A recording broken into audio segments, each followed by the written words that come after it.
Tariki ni ya mbere ukwezi no kwa mbere umwaka w'ibihumbi 2025 nongeye kubifuriza kugira intangiriro nziza z'umwaka wa 2025 aho muri mwese ku isi, abari ku mugabane wa Afrika, abari ku mugabane w'Uburayi, abari ku mugabane wa Amerika, bari ku yindi migabane itandukanye, mwese munyemerere mbifurize kuzagira intangiriro nziza ndetse yewe uzabe n'umwaka mwiza cyane w'amata n'ubuki. Muzahaye muronke buri wese azishimire kuba yaba igisubizo cy'abantu barenze babiri cyangwa se umwe cyangwa se abantu benshi, kugira ngo imirimo ukoreye hano ku isi hari igihe tuzava mu isi tukajya mu ijuru.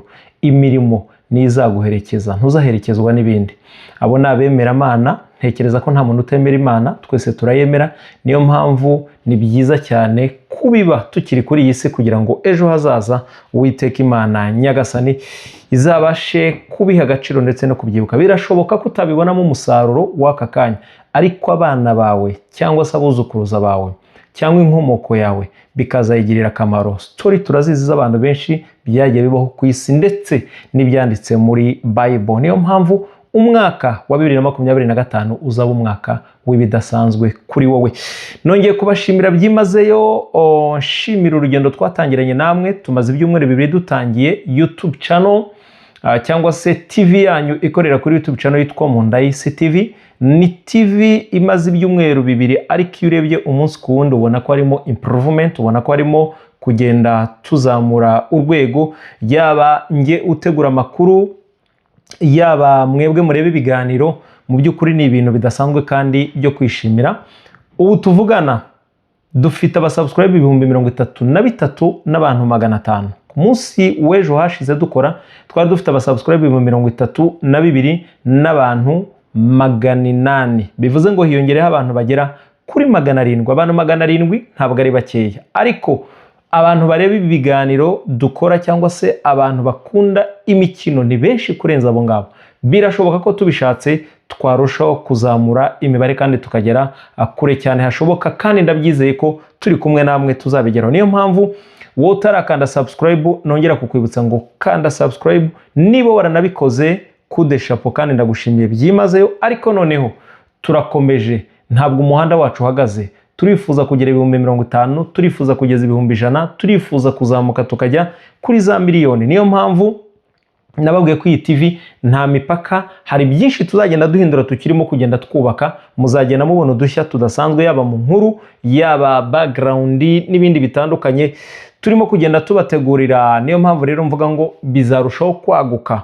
Wowe rero niba warabikoze ndagushimiye byimazeyo, ariko noneho ndagusaba ko wakora icyo bita share mu yandi magroupe, no gusharinga cyangwa se no koherezamo link z'ibiganiro, hanyuma ugashishikariza abantu bo muri iyo groupe gukora subscribe, ndetse yewe n'abandi bafite abasportif batandukanye muri telefone. Kuri WhatsApp ushobora kubohereza, ushobora gupostinga kuri social media zawe, yaba kuri Facebook, Instagram, Twitter ndetse na TikTok n'ahandi hatandukanye, mukagenda mushyiramo uduce dutandukanye tw'ibiganiro dukora kugira ngo abantu babashe kuza bamenye amakuru utasanga ahandi usibye kuri Mundayisi TV. Cyane ko nemera ko hari ibyo tudashoboye ariko hari ibyo dushoboye. Ikintu kijyanye no kubreaking amakuru, ikintu kijyanye no kusesengura umupira, ibyabereye mu kibuga n'ibindi bitandukanye, tuzagenda tubitushaho kandi nzi neza ko tubifitiye ubushobozi.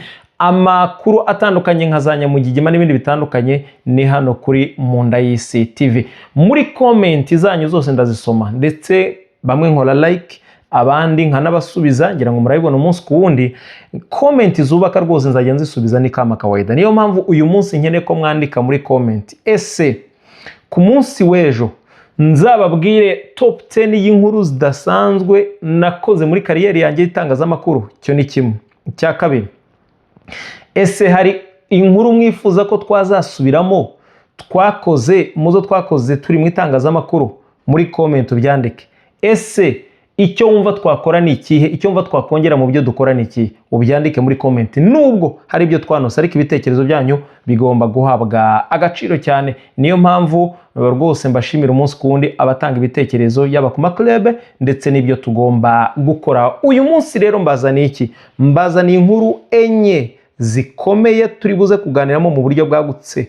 Turaganira kuri shampiyona y'icyiciro cya mbere umupira w'amaguru, tuganire kuri Innocent Seninga. Mu gihugu cya Djibouti dufiteyo abambasaderi. Mboneho no kubwira abantu, umuntu wese uzajya aba afite inkuru idasanzwe itazwi n'undi muntu, wowe ca inbox yanjye kuri Instagram yanjye ni Mundayisi official. Unyure Instagram umubwire ngo ndashaka kuguha inkuru iyi niyi, unyandikire. Nababwiye ko muri ambasaderi mwese aho muri, birashoboka cyane ko dufatikanyije namwe twazajya tuba mbere ku makuru atandukanye ya transfer aho waba uri hose. Yewe hari n'umuntu ushaka kuduha inkuru iremereye, tukamugenera gift bitewe n'uburemere bw'inkuru. Abambasaderi kugira ngo tubashe gufatikanya, ngenda kora mfite abambasaderi benshi nateretse mu bigo bitandukanye, mu biro bitandukanye, mu makave atandukanye, mu modoka zitandukanye z'abayobozi nandi atandukanye. Ariko nawe wabambasaderi kuko ku isi hose ntago twahabera icyarimwe.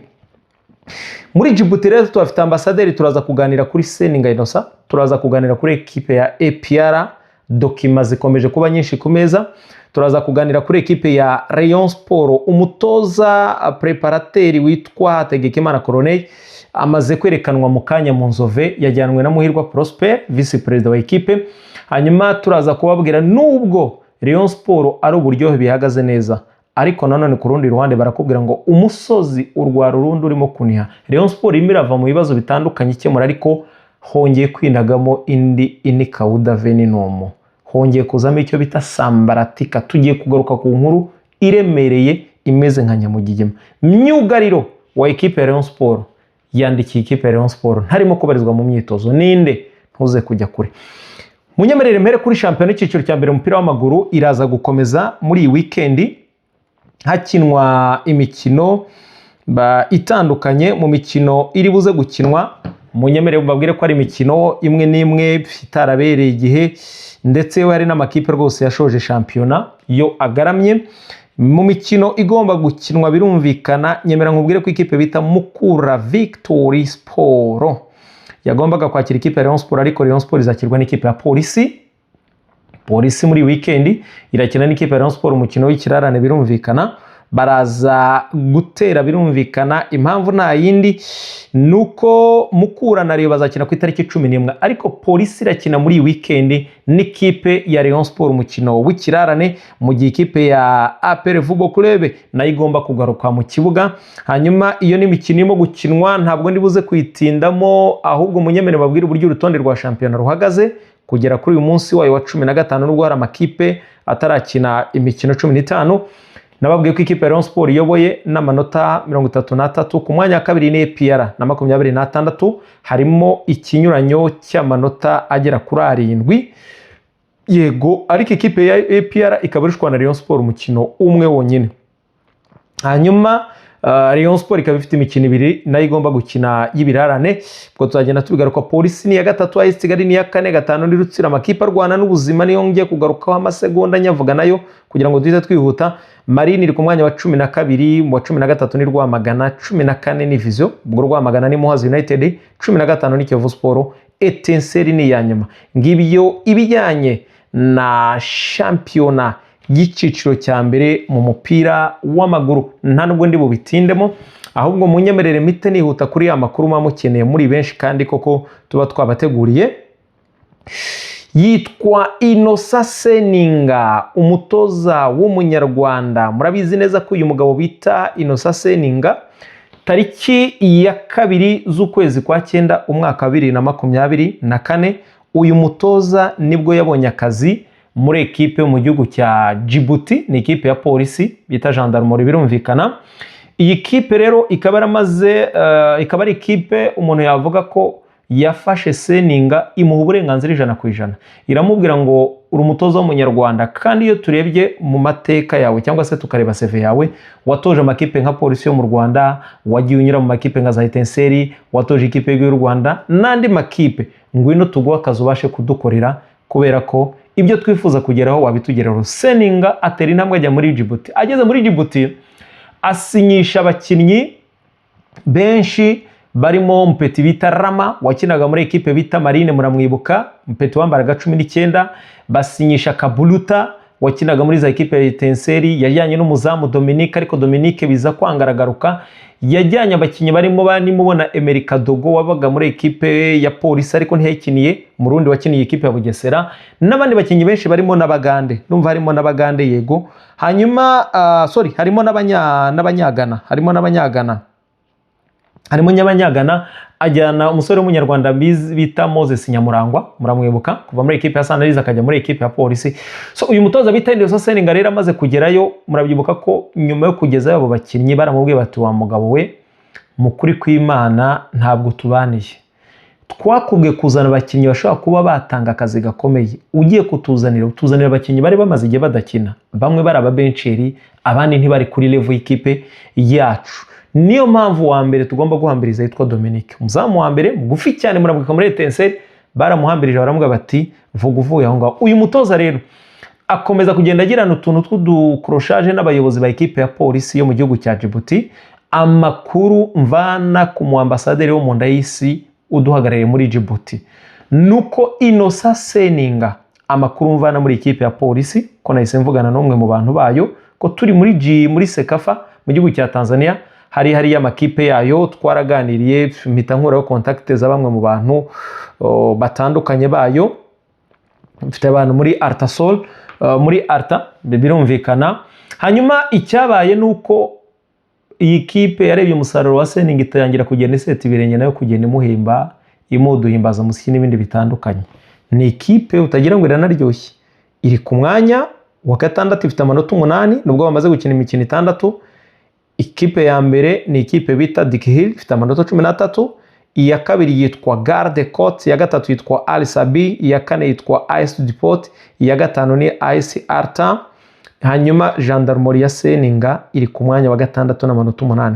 Bivuze ngo roshwa n'ikipe ya mbere amanota 5, ikabiri mu mwenda w'igitego kimwe. Ni ikipe urebye muri statistique ubona ko nta cyizere kirimo gutanga. Iyi kipe rero batangira kunaniza Seninga kugira ngo barebe ko batandukana. Seninga ubwe ku munsi w'ejo kuwa kabiri nibwo yajyanye urupapuro mu biro by'iyi kipe n'abakinnyi yazanye, ababwira ko bifuza gusesa amasezerano kubera ko ibiyo babagomba batarimo kubibaha. Amakuru fite umwe mu bakinnyi uzasigarayo wenyine yitwa Nyamurangwa Moses, abandi bose baramarukana na Seninga. Abari mu Rwanda bari i Kigali kuwa mbere ku kibuga cy'indege mujye kwakira Seninga. Nta gihindutse, iyi kipe amakuru nkesha umunyamabanga wayo yambwiye ko Innocent Seninga n'abakinnyi yazanye bagomba guterekaho akadomo, ibyo gukomezanya babishyira ku ruhande, ngo kubera ko nubwo iyi kipe bavuze ko ari ikibazo cy'amikoro abangaba, ariko iyi kipe baravuga bati ibyo twatanze n'ibyo twategeza ko umutoza azatuzanira sibyo azatuzanira. Mu yane magambo inkuru yindi tuba confirm yibaye nk'inkuru ya 10 tumaze kubabwira, utakumva hano utasanga handi usibye kuri YouTube channel yanyu yitwa Mu Nda y'Isi TV. Kanda subscribe wowe utarabikora, nawe wabikoze share na comment birembewe. Hanyuma njye nabwiyaga nti Seninga nawe abaye nk'ababakinnyi tubabwira umunsi ku wundi, agomba gutandukana n'iyi kipe ya Polisi yo mu gihugu cya Djibouti. Mwabatoza mwe b'Abanyarwanda murabizi ko turabemera kandi muri inshuti zacu, turaganira umunsi ku wundi, ariko nimuhabwa akazi mujye mugerageza murebere ibifitiye akamaro ikipe yabahaye akazi. Niba ikipe ikubwiye ngo tuzanira abakinnyi, wizana abakinnyi badakina, shaka abakinnyi bakina ubahe lisansi, bazagufasha. Nta mutoza ubaho, habaho abakinnyi. Umutoza ni inyongera. Niyo mpamvu uyu munsi umutoza wa mbere ku isi nkunda wanjye yitwa Pep Guardiola, yabaye umuntu usanzwe arimo gukubitwa ku rwego rutigeze rubaho, vibaya. Nta kindi cyabaye, si Guardiola wasubiye inyuma, ntabwo ari mind ya Guardiola asubiye inyuma, ntabwo ari Guardiola utakirara kuri mashini. Cyabaye ikibazo ni iki? Ni ukugira ikibazo cy'abakinnyi bamwe na bamwe, imvune za hato na hato n'ibindi bitandukanye bimugiraho ingaruka. Ubu yabaye umutoza buri wese yavugaho. Kubera iki? Habaho abakinnyi ntihaba umutoza. Umutoza ni inyongera, ariko fondation cyangwa se ibyibanze muri ekipe ni abakinnyi. Mwabatoza mwe Seninga babera isomo kimwe n'abandi bijya bibaho no mu Rwanda. Wihabwa akazi ngo nuhabwa akazi ujye kuzana abakinnyi b'imyondi cyangwa se abakinnyi baraho basanzwe. Seninga hindura imikorere n'imitekerereze, bizagufasha. Uri umutoza wize, uri umutoza ukomeye, uri umutoza ufite ibigwi, ariko hari utuntu ugomba guhindura papa. ya Seninga tuyivuyeho nayo turiteretseho akadomo. Kuwa mbere nta gihindutse azagera mu Rwanda Seninga, kereka niba igihindutse, nihagira igihinduka tuzabigarukaho. Twerekeza muri ekipe y'ingabo z'igihugu APR Football Club, nyamukandagira mu kibuga cy'ikesi mitutu. Iyo uteye mu izamu inshundura ziranyeganyega. APR abafana bayo bakunda, ukomeje kuba ubukombe mu Rwanda, ariko ku ruhando mpuzamahanga uracyafite byinshi byo gukora. Niyo mpamvu uyu munsi APR igenda ihindura, niyo mpamvu mu buyobozi habamo impinduka, niyo mpamvu mu bakinnyi habamo guhinduka, niyo mpamvu muri staff habamo guhinduka. Baracyarwana no kureba ko bazaba beza ku ruhando mpuzamahanga. Nge nemera ko ubushobozi APR ifite, ubushobozi APR ifite, amikoro ifite, aho APR ikura, APR ubukaka bwayo mu Rwanda abafana bayo babuteretse akadomo, nta n'umuntu utabizi. Ariko ubushobozi ifite ibishatse APR amatsinda ivuga yayageramo. Gusa birasaba gutegura, kubiha igihe, bakubaka ibintu biri strong cyane.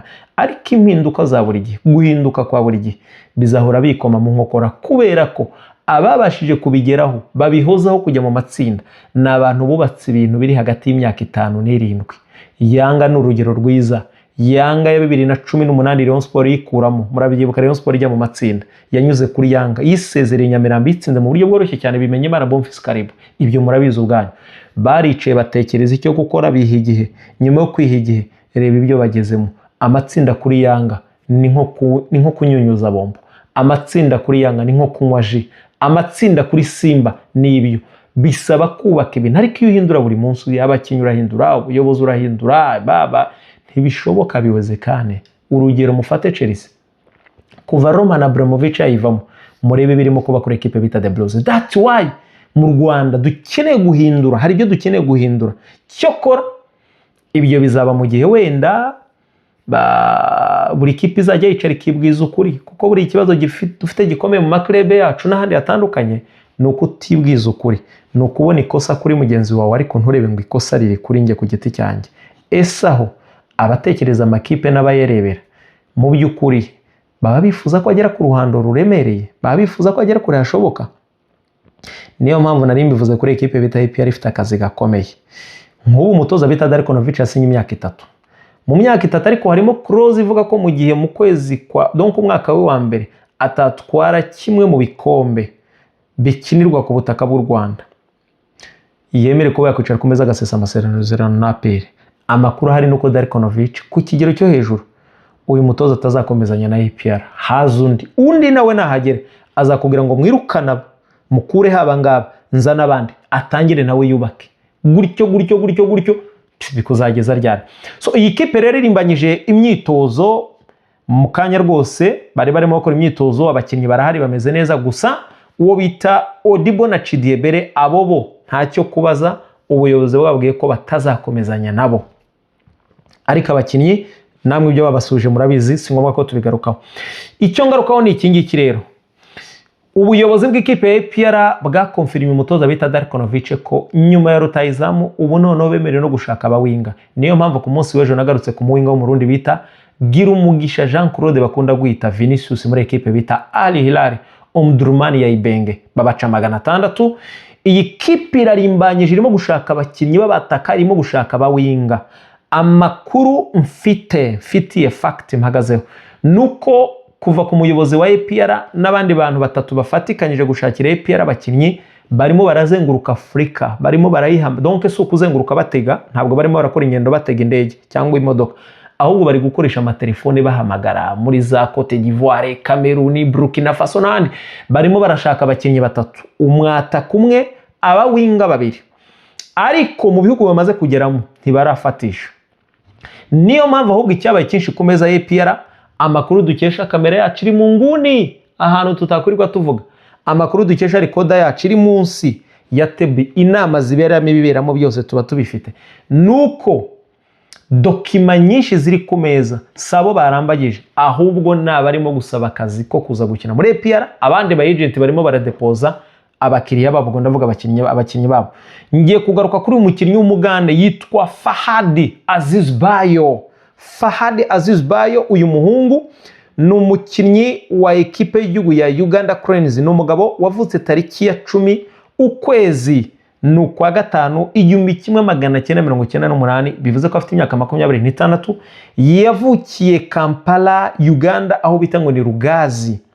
Hanyuma uyu muhungu yakiniye amakipe atandukanye nka Proline Academy, akina Birdicom, akina ikipe ya Vipers, Birdicom nini ya Uganda, Vipers ya Uganda, ajya muri Ashdod, ikipe ya Ashdod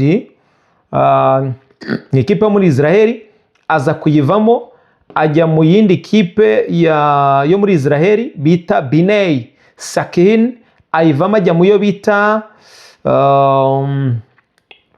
niyo muri Moravia, niyo muri Republika Czech, ajya mu yo bita MFK Viskove, niyo aherukamo 2023.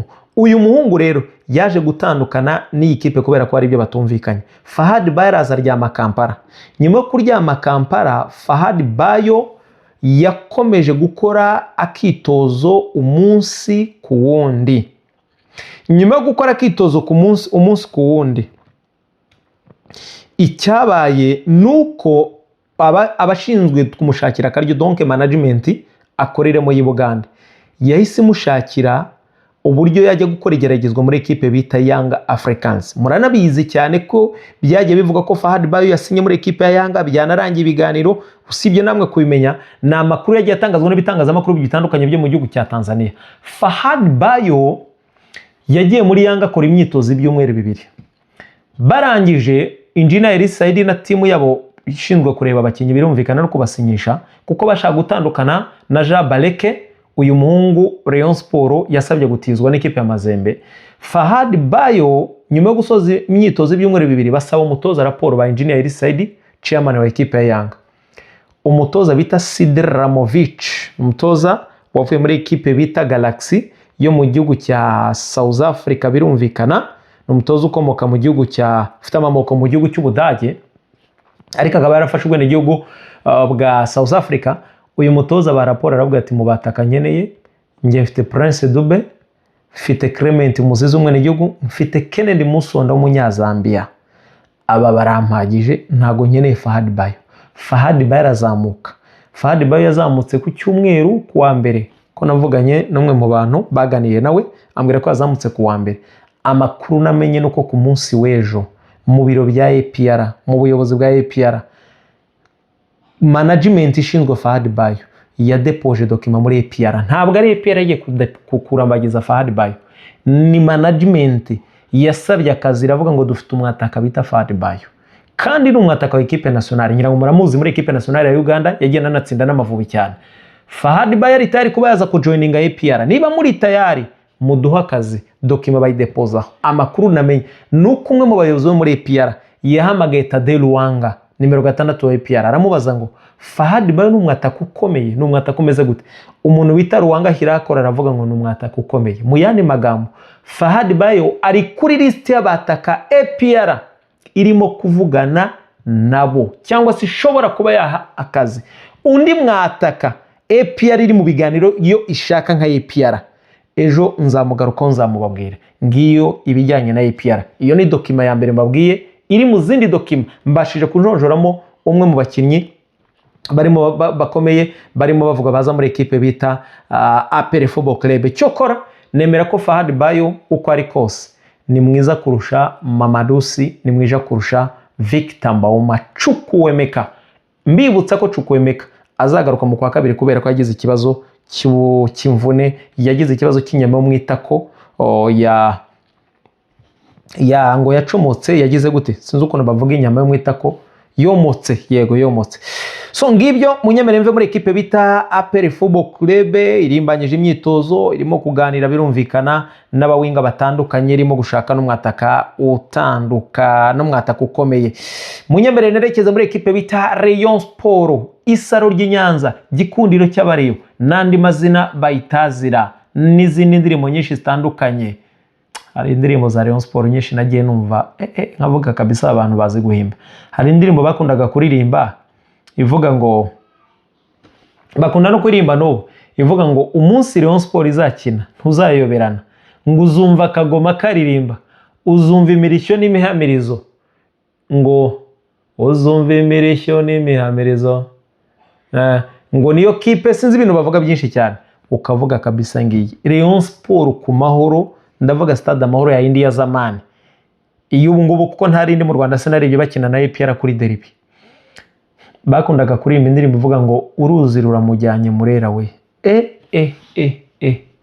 Stade yaratigitaga ukavuga stade igiye kugwa, iyo ni Murera. Ni indirimbo nyinshi babaga baririmba. Iyi kipe rero niyo ngiye kwerekezamo. Inkuru ya mbere, breaking news twababwiye n'ubundi bibaye impamo, yitwa Corneille Hategekimana. Uyu munsi yakoresheje imyitozo mu Nzove, yakiriwe n'abakinnyi ba equipe ya Rayon Sport, anatanga speech rwose, aranavuga avuga ko yishimiye amakuru nkesha rekoda na kamera zacu zari ziri hagati mu ruziga.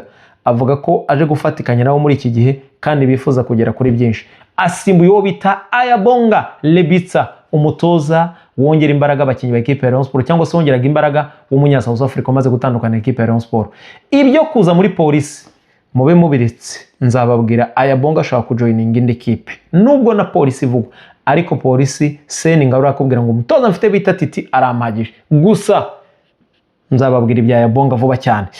Ngibyo ibijyanye na Ayabonga Lebitsa bamaze gusimburwa na Hategekimana Corneille. Ibyo si byo nshaka kugarukaho cyane, ndashaka kugaruka kuri nyamugigima y'umuntu bita Nsabimana Aimable, Sergio Ramos.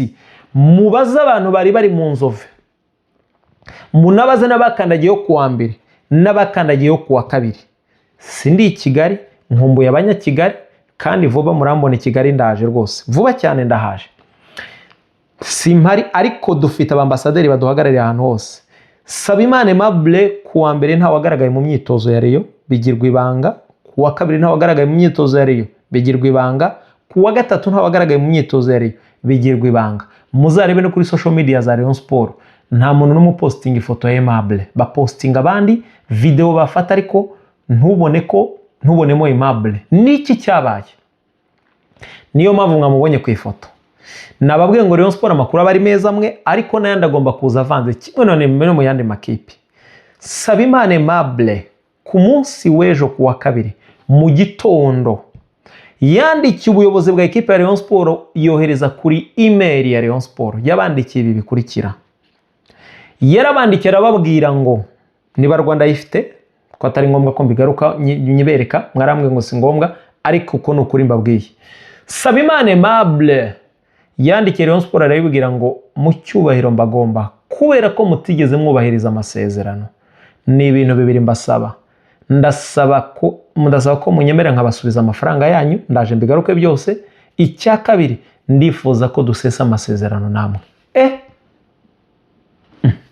Barikanga baravuga bati ye bigenze gute? Byagenze gute rero?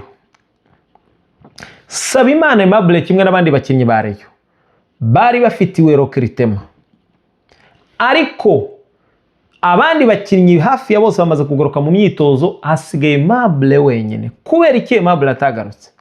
Aimable ku bwa Jean Fidèle nanamenye yasinye amasezerano, yongera amasezerano muri Rayon Sport y'imyaka 2, miliyoni 13 z'amafaranga y'u Rwanda. Aimable ibihumbi 800 by'amafaranga, 900 n'ibyahembwa by'amafaranga y'u Rwanda muri Rayon Sport, akaba yarasinye miliyoni 13 z'amafaranga y'u Rwanda. Yumvikana nanamenye Patrick na Jean Fidèle ko bagomba kumuha amafaranga mbere yuko shampiyona itangira, iyi ya 2024 na 2025. Murabizi ko yatangiye mu kwezi kwa 8, niba mbyibutse neza shampiyona yacu batari mu kwa 9. Nsabimana Aimable banamuha sheke, namenye Patrick na Fidèle bamuha sheke bamuhaye, baramubwiye ngo ugomba kuzajya kuyiretira amatariki aya naya mu kwezi kwa 9, hari tariki ya mbere z'ukwezi kwa 9. Nsabimana Aimable igihe cyo kuretira amafaranga kigeze, baramuhamagara mu biro. Fidèle n'uwo bitanamenye baramubwira bati mu cyubahiro tukugomba, tukubwiza ukuri, nta mafaranga ahari, twemerere amafaranga tuzayaguha nyuma ya match ya Rayon Sport na APR. Sheke ntuyidepose, nta mafaranga ahari, byaduteza ibibazo. Aimable aca bugufi arabyumva, kubera ko ubuyobozi bwa Rayon bwari bwakoze approach, buramwegera baraganira. Uwo bita Nsabimana Aimable arabyemera. Donc ni match ya Fazari. N'umunsi murabyuka ko match yasubitswe, yagombaga gukinwa lese yagomba gukinwa rekombi. Murabyibuka match isubikwa ntiyakinwa, barabiyanga, APR ivuga ko itari buyikine. Sabimana Aimable kubera ko basubitse match arabyemera, aravuga ngo ntacyo bitwaye, nanjye ndategereza nyuma ya match. Bari bamwe ngo amafaranga ntitushaka kuzarenza icyo gihe. Nyuma yaho match isubitswe, Aimable aratuza, aratekana, akomeza akazi kimwe n'abandi bakinnyi. Nyuma yaho match Aimable icyaje kuba, hari match Aimable yagiye ayanga gukina zimwe na zimwe, akazi kwepa ariko bikarangira agiyeyo, harimo nka match ya Rutsiro ariko bikarangira ubuyobozi bumwinginze akajyayo. Ubuyobozi bwa Ritada Cyegura, Aimable araza yicarana n'ubuyobozi, aravuga ati ngiye sinzongera gukina mutamaye amafaranga. Baramwe bati Aimable tubabarire match ntiraba. Match bayimuriye mu kwezi kwa 12. Nyuma yo kwezi kwa 12 nitutagwa amafaranga nyuma ya match ya APR na Rayon tuzasesa amasezerano. Aimable aravuga ati ibyo biroroshye. Ni Roger wamuhamagaye. Roger niwe wihamagara Aimable, mubaze Roger uko nuko nimo nababwiye. Roger yicara na Aimable ku meza. Aimable aravuga ati ntacyo bitwaye president, mubishyire mu masezerano ko nimuramuka mutama amafaranga yuzuye miliyoni 13 nyuma ya match ya Rayon na APR nzasesa amasezerano. Aimable barabimwemera, Roger bishyira muri contrat, iyo clause ijyamo. Aimable nyuma ya match ya Rayon na APR irangiye aravuga ati igihe cyageze ko mutayama. Murabyibuka ko ubuyobozi bwaje bushya butangira kugenda budoda bwungikanya. Murabyibuka ko bavuze bati turimo turatekereza uburyo twaye bashakira n'ibintu bitandukanye, kimwe na Baba Sani muzuko uburyo byagiye bigenda zo ngombwa ko bigarukaho. Icyabaye nuko Aimable kuri konte ye ari muri equipe y'igihugu yagiye kubona message ya miliyoni 8 muri 13, bivuze ngo araburaho miliyoni 5. Aimable niyo mpamvu yababwiye ku munsi w'ejo, arababwira ngo kwa kabiri yabandikiye barwa, arababwira ngo twumvikanye ko mugomba kumpa ibyanjye, iyi ni inshuro ya kabiri tubyumvikanye ntimwabyubahiriza. Twumvikanye ko mugomba kumpa amafaranga nyuma ya match ya Rayon na APR. Match yabaye le 7, ngira ngo niba mbyibutse neza, le 8 mwagomba kumpa amafaranga ntimwayamaye. Twinjiye mu kwezi kwa mbere, nge nari nkiri umukozi wa Rayon, nifuza no gukomeza gukora akazi ka Rayon Sport, ariko ntimwubahirije amasezerano. Niyo mpamvu miliyoni zanyu 8 sinzikeneye. Mumubwira uburyo nzibasubizamo, niba nongera gukora transfer zikabagarukira, niba nzibikuza nkayazana kashi. Icya kabiri ndifuza ko dusesa amasezerano. Ndifuza ko dusesa amasezerano. Sabimana Aimable kugerana n'ubu tuvugana, uyu munsi abandi bakoze imyitozo ntigeze agaragara mu myitozo, bivuze ngo match yo kuwa 6 biragoye ko Aimable yagaragara kuri match ya Police na Rayon Sport. Ngira ngo murabizi ko ari myugariro ufasha Rayon Sport cyane, wagiye uyifasha mu buryo bwose bushoboka. Mwe muri bari myugariro bakomeye kubera ko buriya afite style isa nk'itandukanye niyo bari abanyasenegali. Bari abanyasenegali yaba uriya muremure wari usanzwe abanzamo ndetse n'uyu nguyu urimo gukina na Aimable, iyo urebye ubona ko babanye ubwabo, sinzi bahuye ubwabo barimo gukina duo yabo ko yaba nziza kuri match ya Police. Niyo mpamvu match ya Police abareyo nibatagira icyo bakora, Aimable ashaka kutazagaragara mu kibuga. Hanyuma ku munsi w'ejo, kubera ko nanga kubirambura cyane, nzabazanira party y'icya gatatu Aimable yanditse muri contrat ya Rayon Sport. Yababwiye donc muri lettre ibyo yababwiye, hari ibyo ya propose Rayon Sport. Ese Rayon Sport irabyemera? Ni ku munsi w'ejo muri party 2 ya Nyamugigima. Ndabashimiye cyane, mukomeze kuryoherwa n'iminsi mikuru, mukomeze kurya, mukomeze kunywa, ariko tugabanya taza kurenza bikaba bibi cyane. Mbifurize kugira umugoroba mwiza. Ni Mucyo Anta, YouTube channel yanyu yitwa Mundayise TV. Ndagusaba gukora subscribe niba utarabikora, nawe bikore. Tuzasubira ku munsi w'ejo tugaruka ku mwataka wa APR, tugaruka kuri party India. Sabimana Aimable Sadio Ramosi, ndabakunda cyane. Mukomeze kugira ibihe byiza. Bye bye.